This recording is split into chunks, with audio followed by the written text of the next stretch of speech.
Have you ever wondered why King Solomon, the wisest man in history, would pen down the words found in Ecclesiastes 12, 1-14? King Solomon, a figure of immense wisdom and insight, has long been celebrated for his profound contributions to philosophical thought and biblical literature.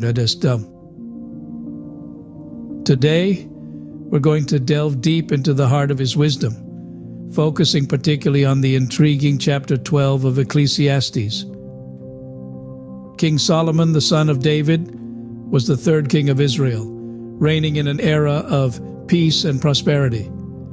His wisdom was legendary, attracting people from far and wide seeking his counsel. This wisdom, it is said, was a divine gift, a blessing from God himself.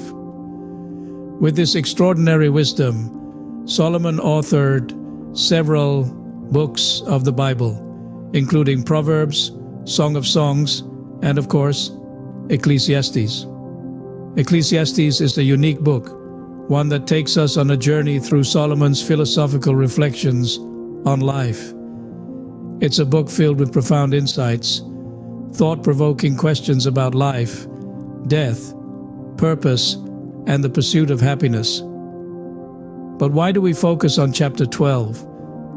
Well, Ecclesiastes 12 is considered the culmination of Solomon's wisdom, the grand finale of his reflections on life and mortality.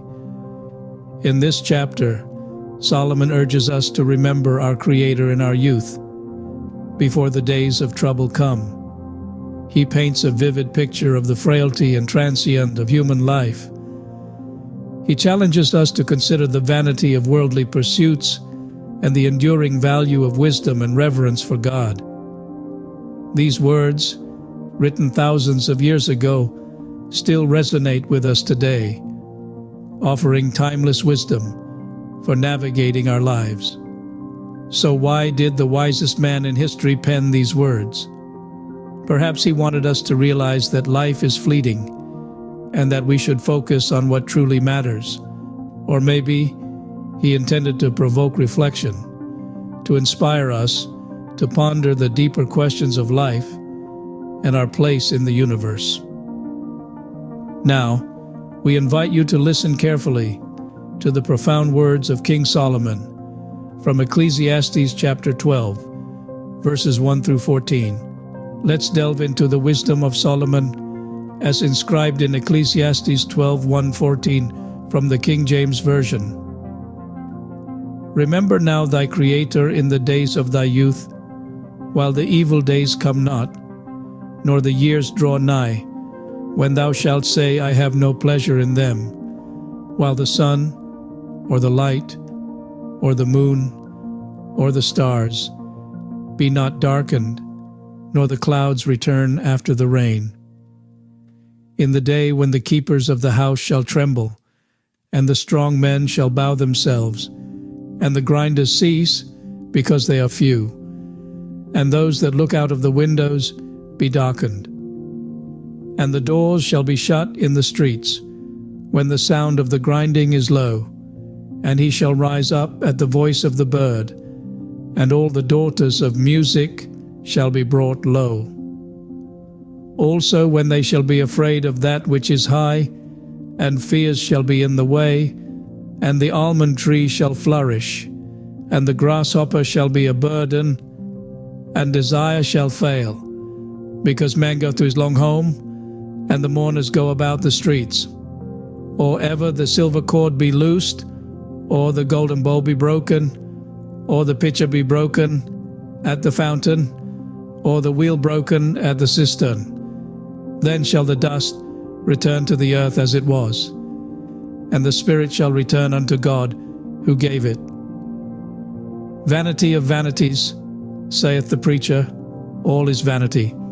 And moreover, because the preacher was wise, he still taught the people knowledge.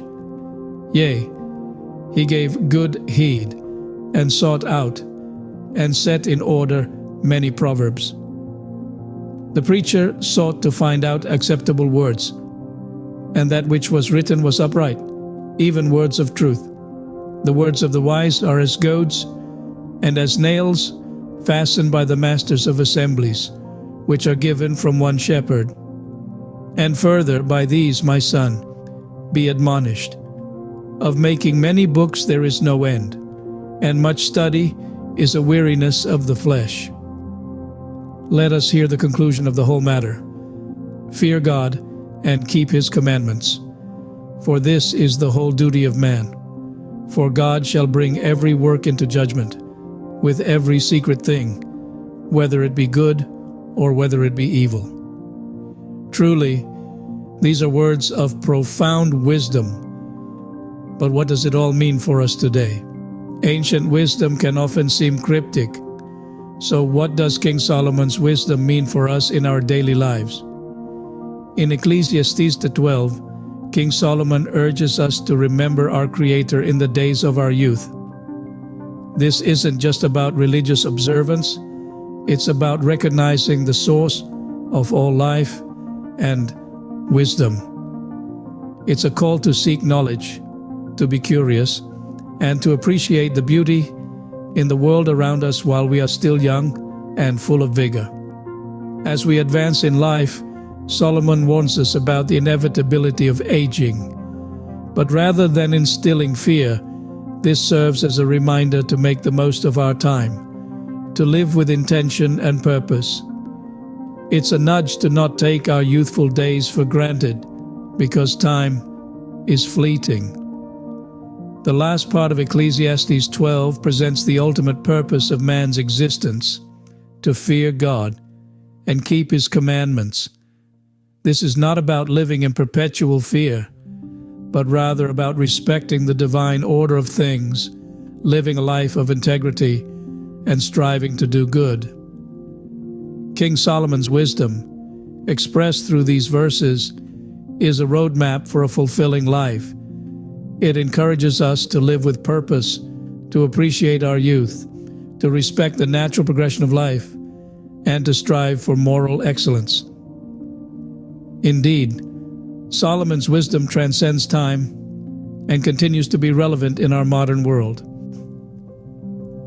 We hope you've enjoyed this exploration of Solomon's wisdom. If you found it insightful, don't hesitate to give us a like, share this video with others, and subscribe to Lexopedia. By doing so, you're not just supporting us, but you're also spreading wisdom and knowledge. This is what King Solomon would have wanted. Wisdom shared is wisdom multiplied. Thank you for joining us on this journey into the wisdom of King Solomon. Remember, wisdom is the key to understanding. Until next time, stay curious with Lexopedia.